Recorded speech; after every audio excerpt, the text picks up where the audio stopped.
inquires whether alternative terms would be acceptable is a counter offer, or a counter offer is made by the original offer to the original offeree।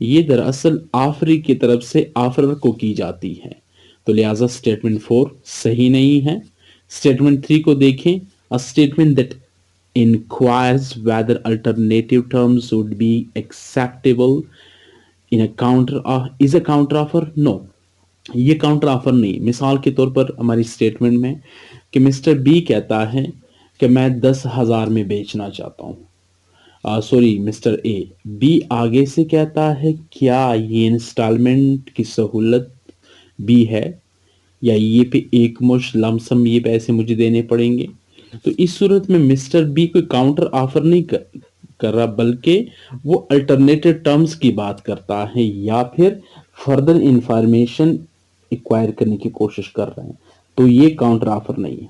Statement 2 کو دیکھیں، counter offers do not terminate the original offer. نہیں، ہم نے کہہ دیا کہ counter offer کی صورت میں اوریجنل آفر کینسل ہو جاتی ہے، ٹرمینیٹ ہو جاتی ہے۔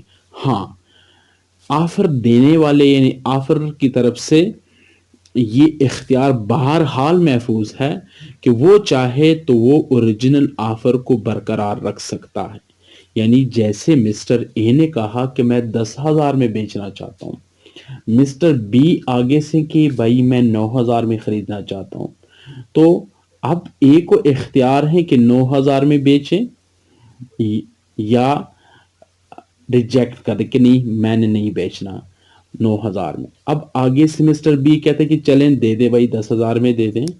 اب چونکہ 10,000 والی آفر بی نے کاؤنٹر آفر کر کے کینسل کر دی، تو لیگلی قانوناً mister A is not bound to sell his laptop to mister B at 10,000 but however the right is reserved by Mr. A. یا Mr. A can sell his laptop to Mr. B. Mr. B کو پھر بھی وہ لیپ top cell کر سکتا ہے۔ وجہ یہ ہے کہ وہ کاؤنٹر آفر کو ایکسیپٹ کر سکتا ہے۔ بہرحال تو ہمارے پاس اس اسٹیٹمنٹ میں اسٹیٹمنٹ 1 جو ہے وہ صحیح ہے۔ نیکسٹ کوسچن کی طرف چلتے ہیں، کوسچن نمبر 13۔ اچھا اسٹوڈنٹس یاد رکھیے گا، یہ کوسچن نمبر 11 سے لے کر کوسچن نمبر 12 تک ہم جائیں گے۔ اس میں تقریباً ساری باتیں آفر، ایکسیپٹنس، کاؤنٹر آفر سے متعلق ہیں۔ کنسیڈریشن کے بھی کچھ کوسچن ہوں گے۔ In which of the following situation will an offer be terminated؟ کس صورت میں ایک آفر ٹرمینیٹ ہوگی؟ When a letter of revocation is posted، یہ ہم نے پچھلی ویڈیو میں بھی دیکھا کہ ریووک کرنے کا مطلب یہ ہوتا ہے کہ آفر واپس لینا۔ تو جی اگر ایک ریووکیشن ہو جاتی ہے تو اس سے آفر ٹرمینیٹ ہو جاتی ہے، لیکن صرف ایک لیٹر آف ریووکیشن پوسٹ کرنے سے جب تک وہ ریووکیشن کمیونیکیٹ نہیں ہوتی، یعنی جس شخص سے آپ آفر واپس لے رہے ہیں اس کو جب تک یہ اطلاع نہیں مل جاتی تب تک یہ ایفیکٹو نہیں ہے، تو پہلا اسٹیٹمنٹ درست نہیں۔ دوسرا، when a third party who is sufficiently reliable verbally notifies the offeree of the offer's revocation۔ جی اگر تھرڈ پارٹی کے تھرو یہ اطلاع آفری کو مل جاتی ہے کہ آفرر اپنی آفر واپس لینا چاہتا ہے یا اس نے اپنی آفر واپس لے لی، تو قانون اسے ضرور ریکارڈ کرتا ہے، کیونکہ یہ سفیشینٹ ریلائبل ہونا البتہ ضروری ہے کہ ایک ریلائبل سورس سے جو تھرڈ پارٹی ہے اس کے ذریعے سے آفری کو یہ اطلاع مل جاتی ہے، یہ خبر مل جاتی ہے کہ اس نے اپنی آفر ریووک کر دی ہے، تو یوں آفر ٹرمینیٹ ہو جاتی ہے۔ ٹھیک ہوئی بات؟ یہ اس کوسچن میں اسٹیٹمنٹ بی درست ہے۔ ذرا سی اور ڈی کو بھی دیکھ لیتے ہیں۔ When an offeree inquires whether the offer will accept payment by credit card rather than cash، یہ ہم ابھی دیکھ چکے ہیں، یہ دراصل الٹرنیٹیو ٹرمز کی بات ہے یا ایکسٹرا یا ایڈیشن انفارمیشن ایکوائر کرنے والی بات ہے، تو اس سے آفر کینسل یا ٹرمینیٹ نہیں ہوتی۔ When offer dies، جی جب آفر دینے والا شخص فوت ہو جائے، اس کی death who, the offeree is unaware of the death in the contract is not of personal nature۔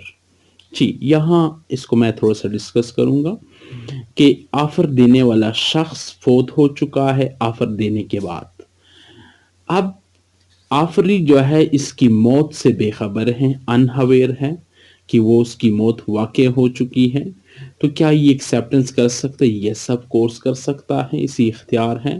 اس صورت میں تو ایک اور ایشو بھی ہے کہ وہ جو کانٹریکٹ ہے وہ پرسنل نیچر کا نہیں ہے۔ پرسنل نیچر سے مراد یہ ہے جیسے ایک شخص کہتا ہے مسٹر اے کہ میں مسٹر بی کو پڑھاؤں گا، let suppose I am offering کہ میں کارپوریٹ لا آپ کو اس پرائس پہ اتنے عرصے کے لیے پڑھاؤں گا۔ اب خدا نخواستہ آفر دینے والی کی موت واقع ہوتی ہے تو اب یہ آفر ایکسیپٹ نہیں کی جا سکتی، کیونکہ یہ کانٹریکٹ جو ہے پرسنل سروس یا پرسنل نیچر کا ہے۔ بہرحال اسٹوڈنٹس، چونکہ اس اسٹیٹمنٹ میں یہ کہا گیا کہ وہ پرسنل نیچر کا نہیں ہے یا اس میں پرسنل سروس ضروری نہیں ہے، تو ایسے کانٹریکٹ میں آفر کے موت کی صورت میں آفر ٹرمینیٹ نہیں ہوتی۔ ہم نے جو کہا تھا کہ صرف اور صرف اس گیون سچویشن، گیون سیناریو میں آپشن نمبر بی کہ تھرڈ پارٹی جو کہ ریلائبل ہے، سفیشینٹلی ریلائبل ہے، کافی حد تک وہ جس پہ اعتماد کیا جا سکتا ہے، اس کے تھرو خبر ملتی ہے کہ آفر نے اپنی آفر ریووک کر دی تو اس سے آفر ٹرمینیٹ ہو جائے گی۔ Question number 14. Which of the following would be regarded as a valid binding acceptance?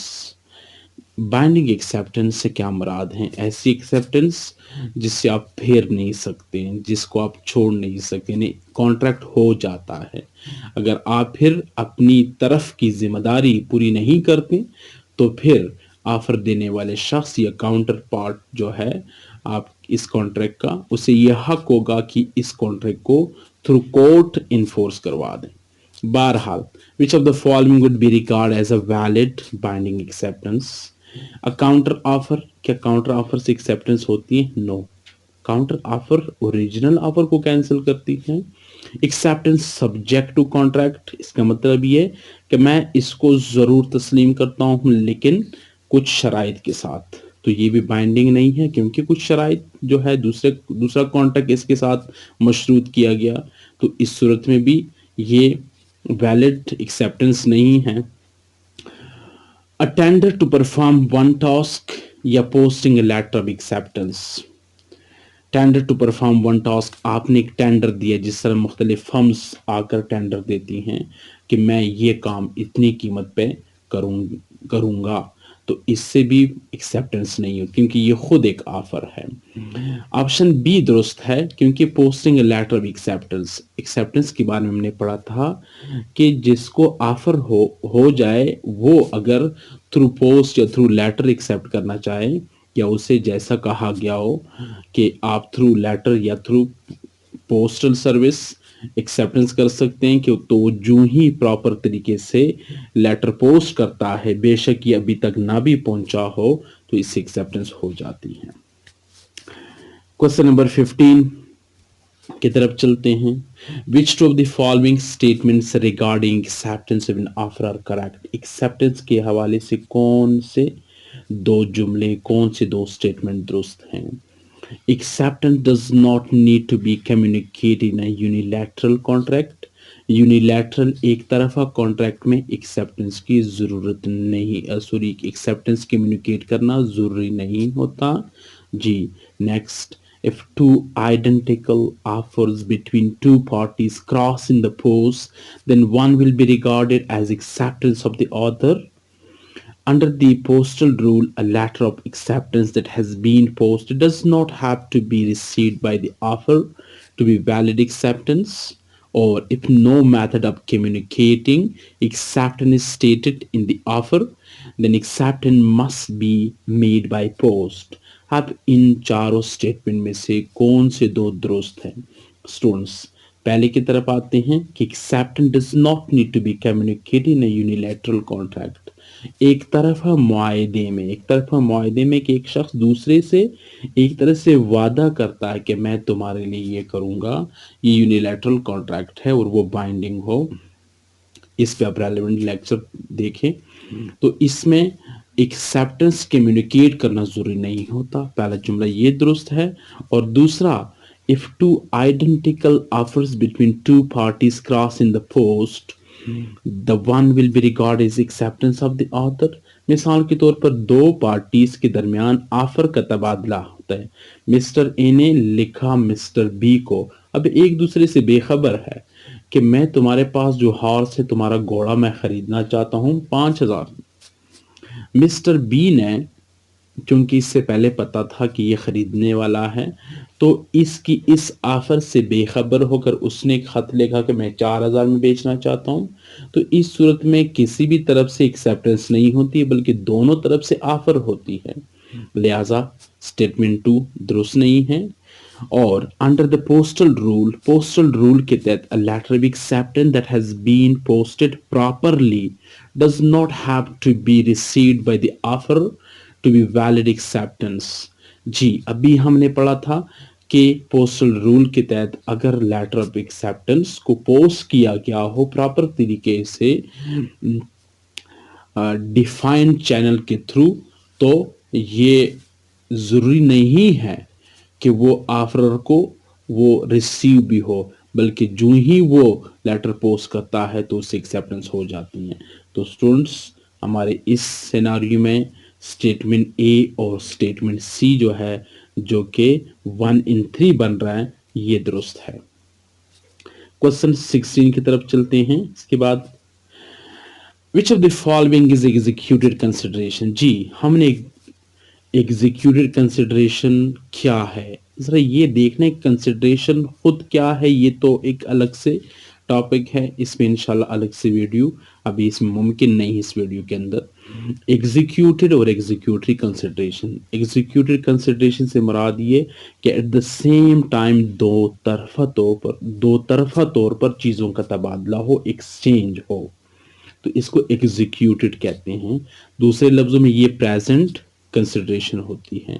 اور ایگزیکیوٹری کنسیڈریشن سے مراد ہیں جو کہ بعد میں ہو، یعنی اس وقت چیزوں کا تبادلہ نہ ہو بلکہ کسی فیوچر سرٹن ڈیفائنڈ ڈیٹ پہ چیزوں کا تبادلہ ہو. اب تینوں اسٹیٹمنٹ کو دیکھتے ہیں کہ اس میں سے کون سا اسٹیٹمنٹ ایگزیکیوٹیڈ کنسیڈریشن ہے. Providing goods in return for payment at the same time, کہ گڈس اس ایک ہاتھ سے گڈس لینا اور دوسرے ہاتھ سے پیسے دینا، جی یہ ہے ایگزیکیوٹیڈ کنسیڈریشن. اور a promise for payment in return for the provision of goods at a later date. تو اسٹوڈنٹس یہ ایگزیکیوٹری کنسیڈریشن یا فیوچر کنسیڈریشن، اور a promise to pay for work already carried out، یا پھر ایک شخص نے پہلے سے کچھ کام کیا تھا اور اس کے بدلے میں اگر آج آپ پرومس کر دیں جی آپ نے پچھلے عرصے میں یعنی ماضی میں پاسٹ میں کوئی کام کیا تو میں اس کے بدلے میں آج تمہیں کچھ دینے کے لیے تیار ہوں یا وعدہ کرتا ہوں، یہ پاسٹ کنسیڈریشن ہے. اور اسٹوڈنٹس ہم جانتے ہیں کہ پاسٹ کنسیڈریشن نہیں ہونی چاہیے، نہیں ہوتی. پاسٹ کنسیڈریشن کی صورت میں کانٹریکٹ نہیں ہوتا، صرف ایگزیکیوٹیڈ اور ایگزیکیوٹری. تو اسٹیٹمنٹ نمبر 1 صحیح ہے. کوسچن 17 کی طرف چلتے ہیں. Which of the following describes how courts deal with adequacy of consideration. Consideration کے adequacy کی صورت میں کے حوالے سے کورٹ کس طرح سے ڈیل کرتی ہیں. So courts will seek to ensure that consideration from each party is of equal value.